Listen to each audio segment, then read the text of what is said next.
Here we are live on The Guardian. And I want to say, first off, thank you guys for tuning in and watching. If you have not already subscribed to the channel, I would encourage you to do so. Go ahead and subscribe on YouTube.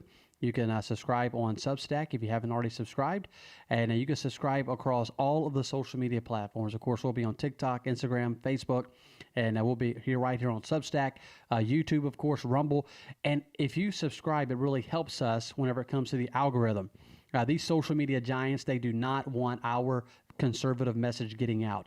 They do not want the message of we the people, and they want to keep our message down. And so that's why it's so important that you subscribe. Brian, it's good to have you in studio. Thanks for joining me tonight. It's great to be here.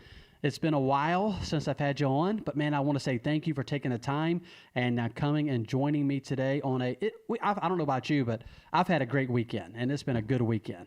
I've had a great weekend myself, but I think we'd be lying if we didn't come clean and say this is actually like the 8th time that we've started this show tonight. You and I have done these together so many times. Brian keeps interrupting me. But tonight we just can't get it together, and we've started. Man, we had some really good jokes, a lot of good laughs in the first couple of takes, and none of you are going to be able to see that. I start the video, and then he starts talking, and I'm like, Brian, I'm starting the video. And so, Brian, one thing that I always push, and I push this every single video, and people are going to get sick and tired of seeing it, and because I think it's so important, and that is your vote counts.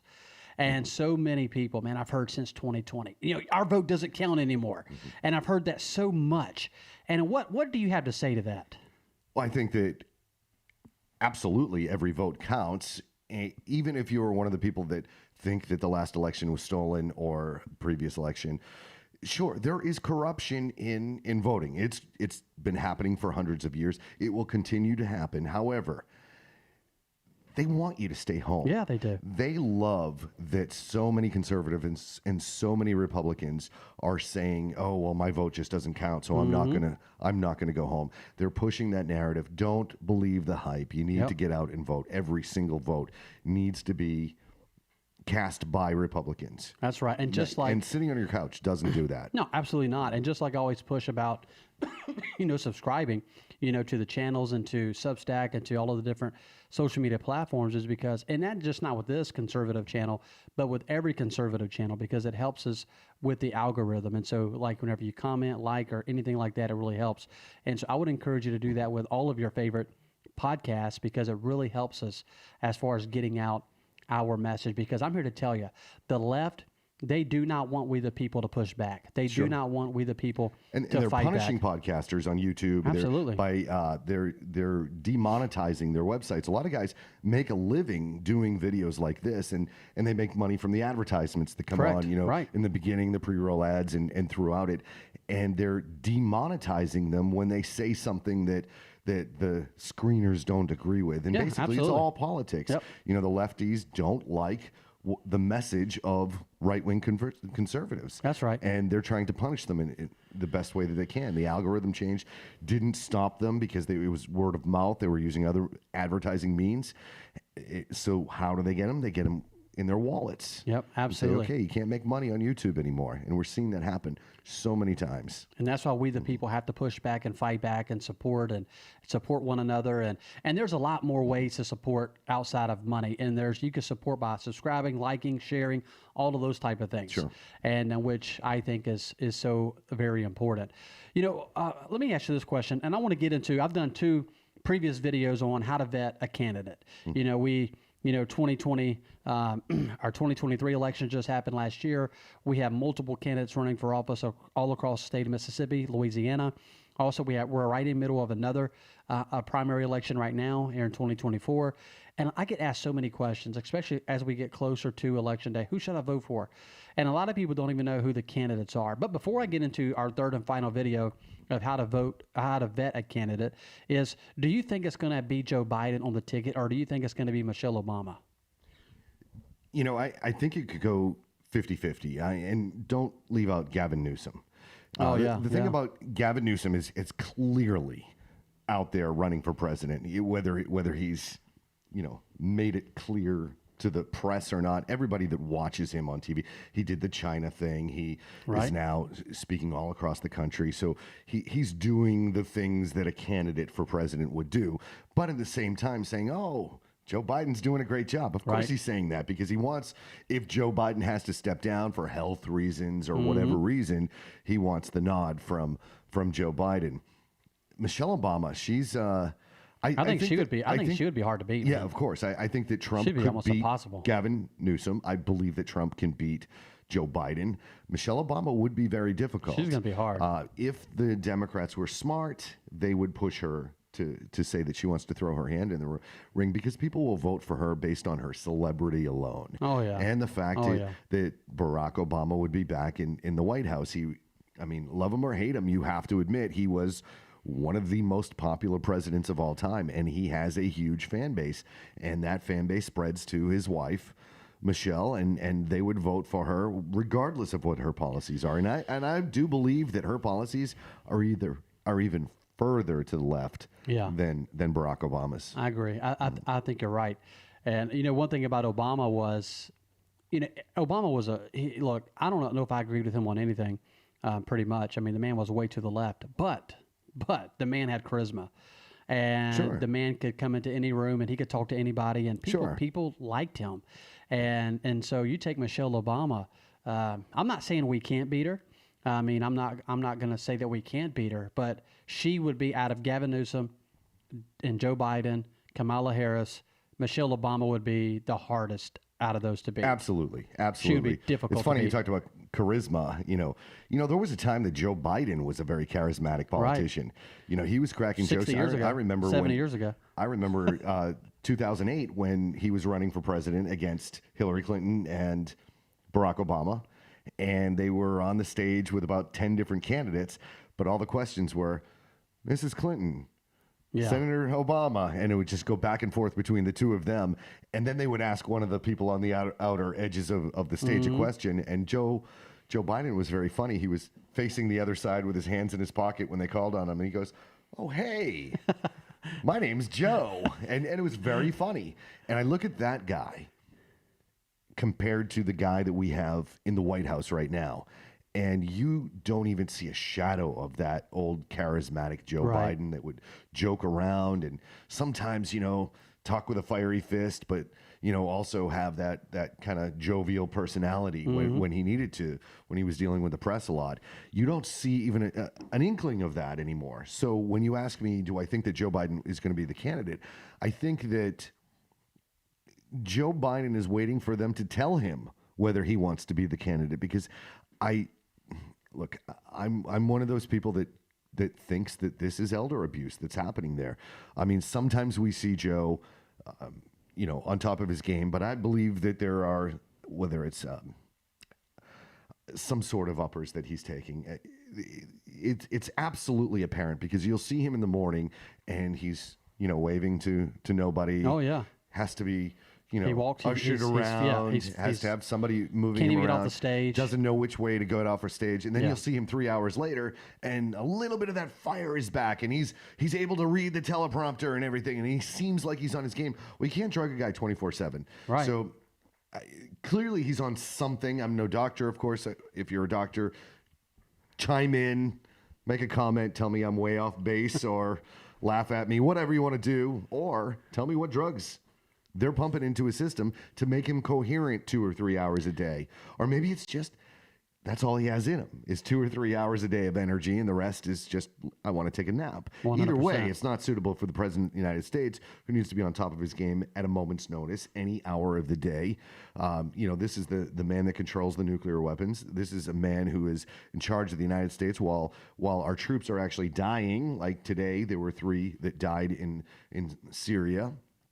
So I think he wants to be president. I think that there is also, the old Joe that's still left in him wants to be president. But I also think that they are hoping that some of them want Joe to run so that he can retire and they can have the first female president, the first female black president before the Republicans do. Because Yeah. they want that crown. They want that victory lap that it's looking more and more like there's going to be a Republican woman president before there's a Democrat woman president. What do you think?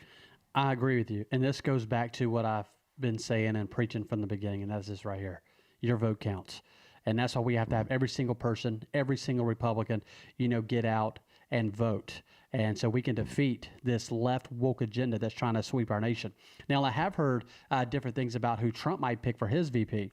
Someone brought up a very interesting person to me yesterday. They said they possibly think that Trump could pick Kennedy, to be his VP pick. And that was the first time that I've heard that name brought up, for Trump. And it was yesterday. It was somebody who has very much connected, to the Trump campaign. And so whenever they brought up his name, I thought, wow, if it's Kennedy, if Kennedy is the VP pick, and of course, I don't agree with Kennedy on everything. He did leave the Democrat Party, came more independent. I know a lot of independents like him. I know a lot of Democrats like him. I know a lot of Republicans like him. He came and spoke in Mississippi a few months back, and there was probably 300 people there. And there were some very conservative people in that audience. He had people on the Democrat Party. He had independents, and he had people way over here with where I consider myself. He had a very wide spectrum of people. Here's the thing with RFK Jr. He's interesting to listen to. He makes some great points. I like him, but he's a Democrat. Yeah. And he will have Democratic tendencies. And I think that if Trump ever tapped him for the beat, that he would lose a lot of the diehard Republicans, a lot of the really. You think Trump would lose them? I think Trump would lose them if he tapped Kennedy. Yes. Seriously, I think Trump. I think the people that follow Trump, like on the right, I don't think they're going to go anywhere.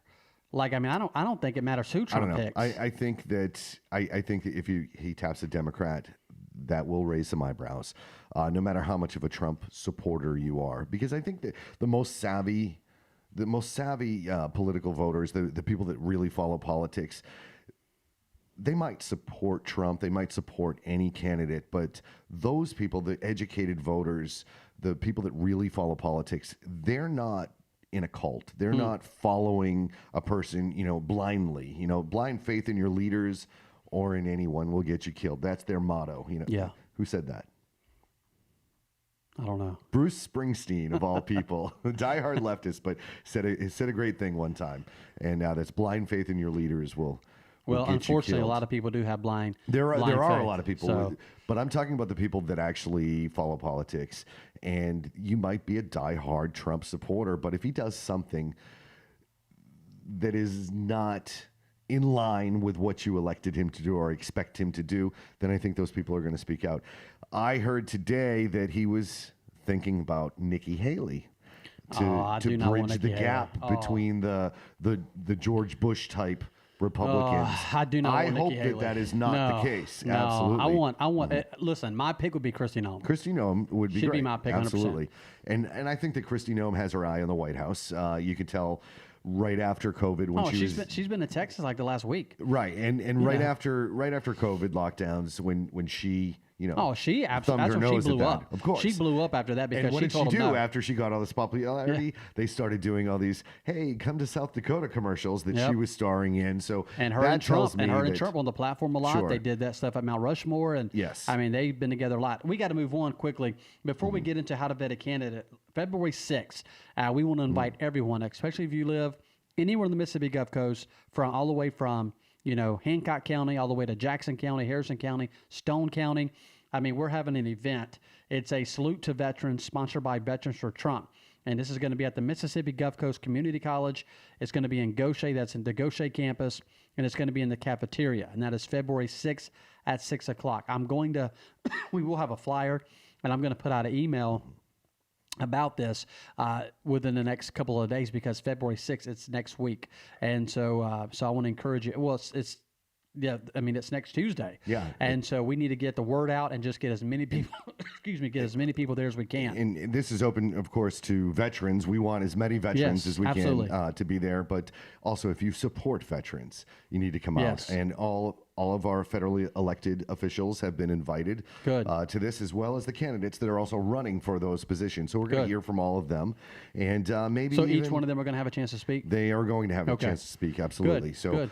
We want this to be, a special event. And those of you that serve, this is going to be a very ceremonious type event. So we're going to have a color guard, and there's going to be some great traditions that we're going to, see through that night. It's going to be a great night. Good. Before we get into the third and final video, I want to remind you to get out and subscribe to the channel if you haven't already subscribed. I always like to put that plug in.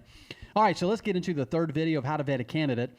And the title that I called this was Looking at a Candidate Through the Lens of a Conservative. And so we've already talked about a limited government, and Brian, anytime you want to chime in, because I've already covered these, but if there's something you want to add, just pop in and we're going to get to the last things that we're going to cover, for our final video. But we talked about limited government. And whenever you vet a candidate, you talk to a candidate, one of the things that you want to ask is, where do you stand whenever it comes to limited government? Unfortunately, a lot of people want to expand government. They want to give government more power. And we don't need to send people to Jackson or Baton Rouge or, to our state capitals or even to Washington, D.C.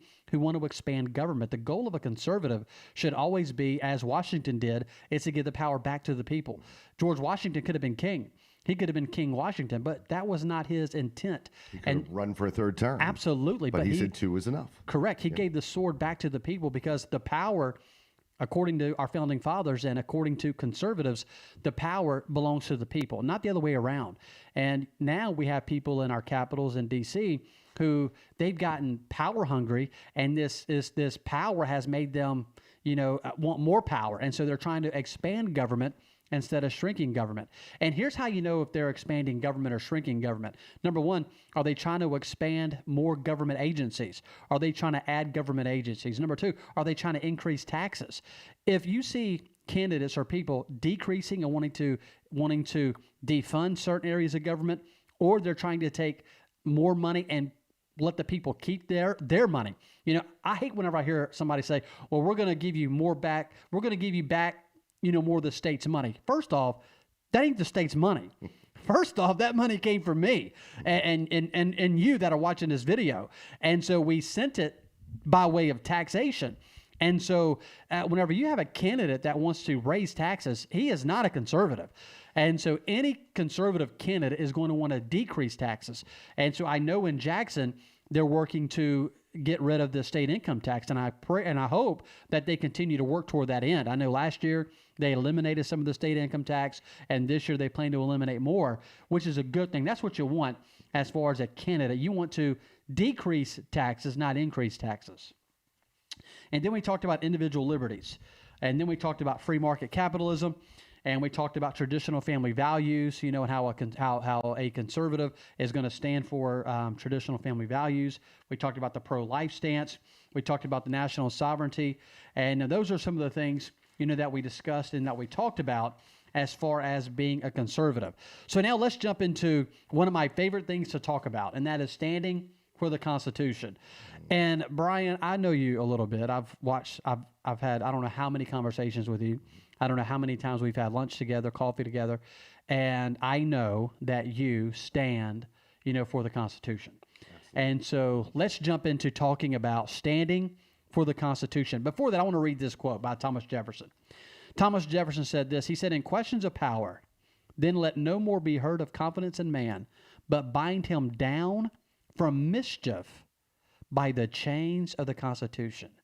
What Thomas Jefferson was saying was this: let this be what ties people down in government, is the Constitution.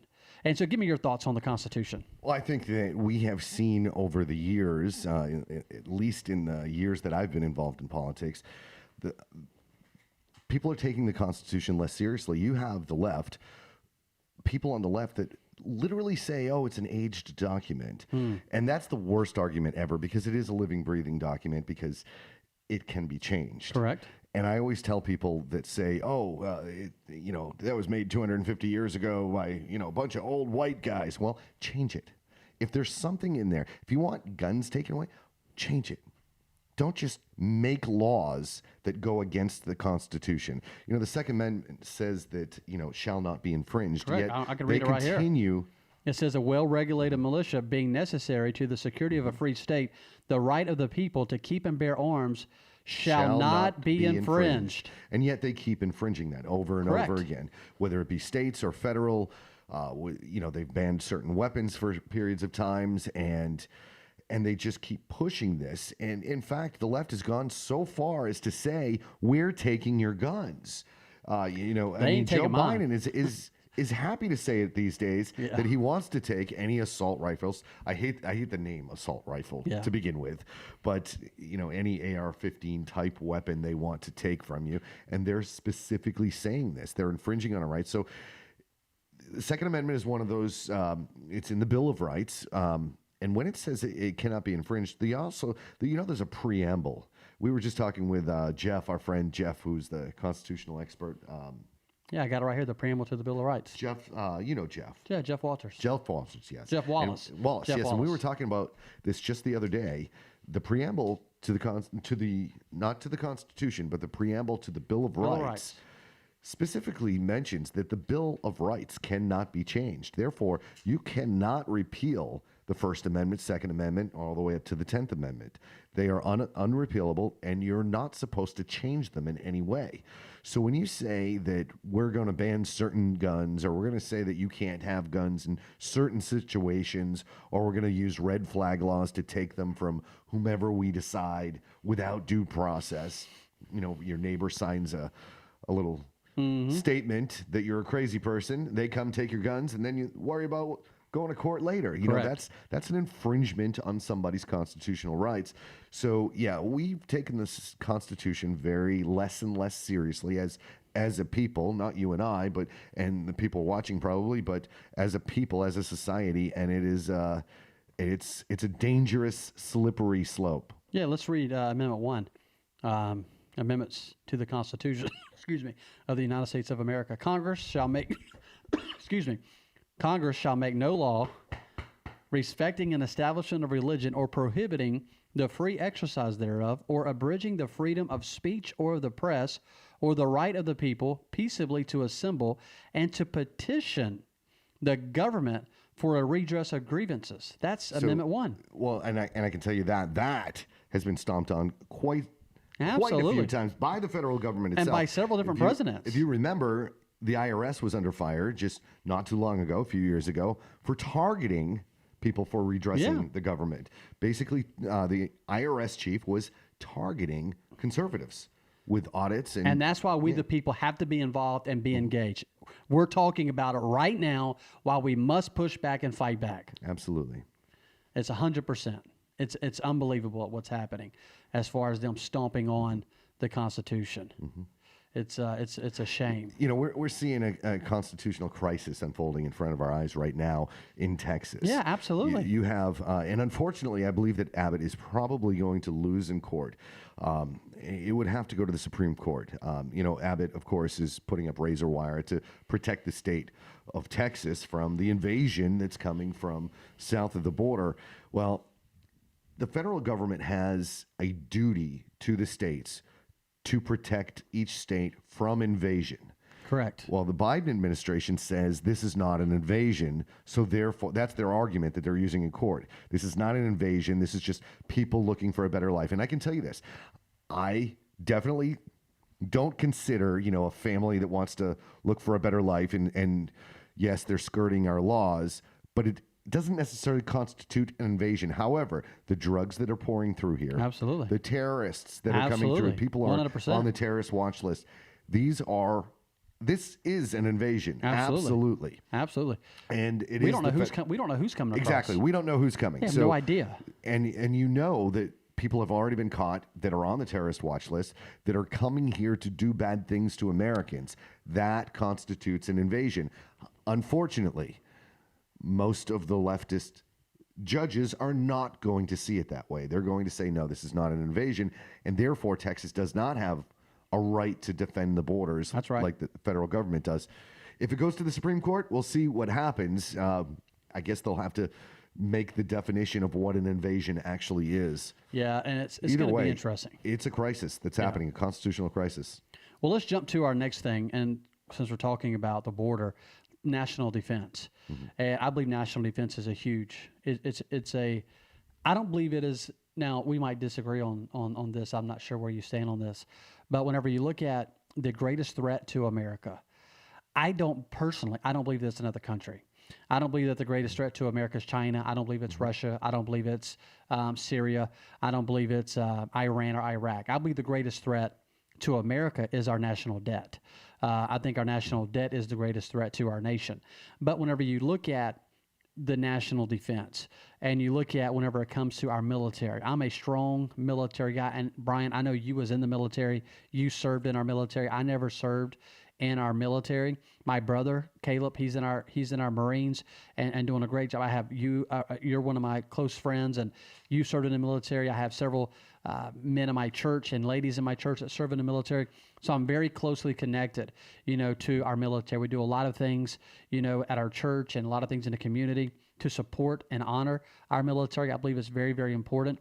And when it comes to the national defense, I believe a strong military will keep countries like China, countries like Russia, countries like Iran at bay. If Donald Trump was president, Russia would have never invaded Ukraine. Correct. If Trump was president. Correct. They saw Joe Biden and they saw weakness, and so they invaded. And so I believe whenever you're vetting these candidates, you need to ask them, where do you stand on the military? And Brian, what are your thoughts on that? Well, I think that a strong military is the best way to achieve peace. There's no doubt about it. When you carry a strong stick, nobody's going to come at you. Yeah, absolutely. The loudest dog doesn't get bit by other dogs. I think Ronald Reagan, was a firm believer in this. There have been presidents since him that have said, "Oh, we got to spend less on the military." It's a battle that's going to lose every single time, because when we are showing that we're weak, we get attacked. We're seeing it happening now in the Middle East with the Houthis attacking us because they know that we're not going to do anything. And when we say the Houthis are attacking us, it's not the Houthis attacking us. Who's attacking us? It's Iran. Yeah, absolutely. Iran is attacking every single us. time. If Iran pays somebody or gives them Every single the time. bullets to do it, then it's Iran. Every single time we give them suckers money, it's all of a sudden we start getting bombarded from all over the place. Every time. And Donald Uncanny, Trump, isn't it? It's you would think that the Democrat Party and those in the White House, Joe Biden, would figure that out. That they're getting the intelligence. We have the greatest military in the world. We have the greatest intelligence in the world. There's no one who has better intelligence than we do. There's no way that they don't know that this money is being funneled through Iran straight to these terrorist organizations. It's unbelievable that people even want to try to deny that. Iran's not even trying to hide it. No, they're not. They are sponsors of terrorism. Absolutely. They are state sponsors. They are the largest state sponsors of terrorism in the entire world. And the Houthis, backed by Iranian dollars and Iranian missiles, have attacked our troops over 180 times. And we talked about this months ago, saying they're waiting for American troops to die so that then they can have the support of the American people to go after Iran. And that is such a chicken move.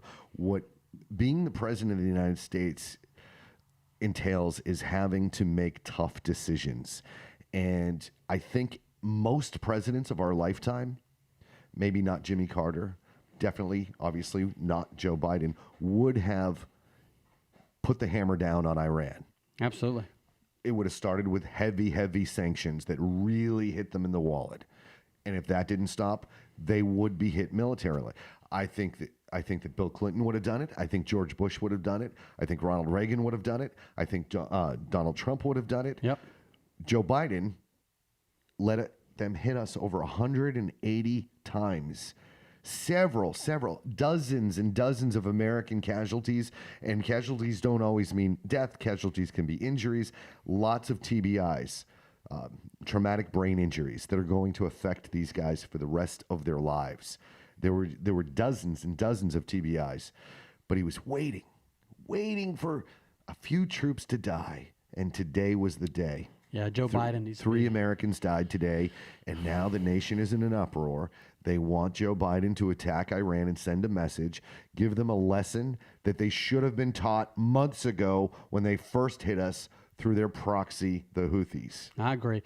And unfortunately, I can't even believe, I can't even fathom that people will still vote, for Joe Biden. Before we get into the last thing, I want to mention right now, if you haven't already subscribed to the channel, and please go and subscribe, and I would appreciate it very much. The last thing, whenever you come to vetting a candidate, is physical responsibility, and that goes back to what I said a while ago about the greatest threat. Fiscal. Thank you. Physical. 1, 2, 3. Fiscal, and I got to say it fast. And Take your vitamins, say your prayers, do your push-ups. so whenever Physical responsibility. the greatest threat is the debt, in my opinion, over $30 trillion. And what that tells me is that we don't have a lot of people in D.C. who believe in the responsibility of taking care of our bills instead of just kicking the can down the road again. And so we only have just about a minute or two left, so we can't spend a lot of time on this. And but Brian, give me your thoughts on this issue here in particular. So we talked about spending in the military. In about 5 years from now, the service of the national debt is going to be equal or even greater than the entire funding of the Correct. military. And this is year after year Yep. after year. So imagine having to fund 2 U.S. militaries. Yeah. I mean, that's basically essentially what we'll be having to do. And you talked about that being the greatest threat to America. Absolutely. Because if it collapses, well, we're looking at all kinds of different possibilities that none of them are good. Yep. And James Madison said this. He said, I go on the principle that a public debt is a public curse. And you look at where we're at today, and I don't know how we're going to keep going down this path. So many Americans, unfortunately, when it comes to their finances, are just strapped. A lot of Americans can't even put their hands on $600 cash, $1,000 cash. And we have so many bills, personally. And we want to gripe and complain about our nation, and our nation is in absolute turmoil whenever it comes to the debt. But all it is, the debt in Washington, D.C. is just a picture of the family as a whole whenever it comes to debt. And so I want to say this to each and every one of us that's watching or listening, to this podcast. Whenever it comes to your personal debt, make a plan to get out of debt personally. Make a plan to pay off some of those credit cards that you're paying 25% on, 18% on. Some people are paying 30+% on some of these credit card bills. And so work to get that paid off. And so you're not having to every single month paying that 25 and 30% on that debt. And you just go further into debt. It's going to hurt you.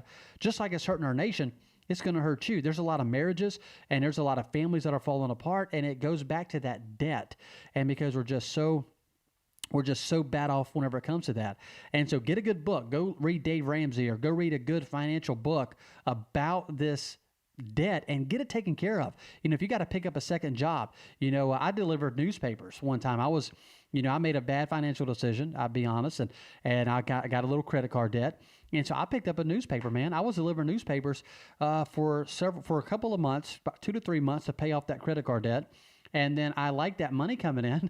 And so I just kept doing the paper. I did a paper out for like 6 or 7 years. I remember. Yeah. And because I would leave, go pick up the newspapers and start dropping them off and get home about 3, 4 o'clock in the morning. But I was making an extra $500-$600 a week doing it. And so, I mean, Which is a lot more than I made when I had a paper route when I was 12. I just want to throw that out there. well, my point is, it was helping me with a young family, and it was putting food on our table. And so I don't do the paper out anymore. But hey, I'm telling you right now, if I got in a bad financial situation, I would absolutely go pick up a paper out if I needed to. I'm working 2 or 3 jobs right now, and because you just look at how much it costs to live today. Groceries. I spend about $500 a week on groceries. $500 a week. And 3 years ago, for the exact same groceries, it would be much less. Less than half. They keep telling us that, inflation only went up this much. Yeah, maybe overall, if you average everything together, but I can guarantee you that grocery prices are almost doubled. It's is what they were, unbelievable. Just a few years ago, 3 years ago. It's insane. It's Absolutely. Insane. Yep. So I hope you guys enjoyed these several videos. Brian, thanks for coming on with me tonight. I really appreciate it. Thanks for having me. If you haven't already watched the other 2 videos on how to vet a candidate, I got part 1 and part 2. This is part 3. Please go on and check those out. If you haven't already subscribed to the YouTube channel, if you haven't subscribed to Substack, I would encourage you to do that as well. And guys, thank you for tuning in. Thank you for liking. Thank you for commenting. Thank you for subscribing.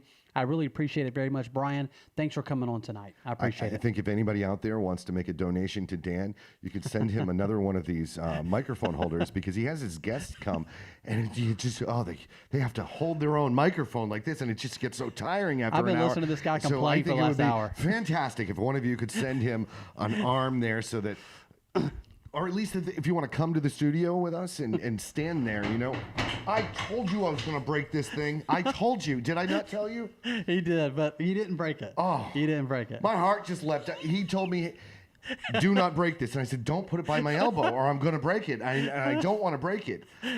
My heart just leaped out of my chest just now. Guys, He thank gave me a y'all. lecture for like 5 minutes. If you break that, this is what's going to happen. My wife would kill us both.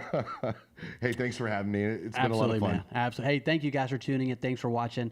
God bless you, and God bless the great United States of America.